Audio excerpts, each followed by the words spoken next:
Pakistan stock exchange में कारोबारी हफ्ते के आखिरी रोज जुम्मे को मार्केट में मंदी का रुझान देखा जा रहा है। Pakistan stock exchange 100 index 194 points की कमी के साथ 47,756 पॉइंट्स की सतह पर ट्रेड कर रहा है। मार्केट का आगाज मंफी जोन में हुआ। आज सुबह से अब तक मजमूई तौर पर 299 कंपनियों के हिस्से के भाव का कारोबार हुआ, जिनमें 109 कंपनियों के हिस्से के भाव में इजाफा, 175 कंपनियों के हिस्से के भाव में कमी, जबकि 15 कंपनियों के हिस्से के भाव में कोई रद्दबदल वाक़या न हुआ। मार्केट माहिरीन का कहना है मार्केट में उतार चढ़ाव का सिलसिला आइंदा भी जारी रहेगा। Lotus lake towers, a groundbreaking endeavor by Lotus Properties.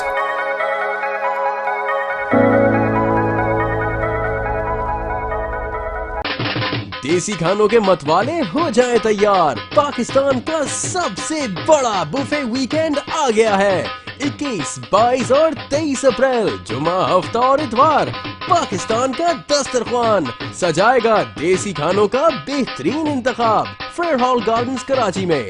जो चाहो जितना चाहो खाओ। #PKDKHI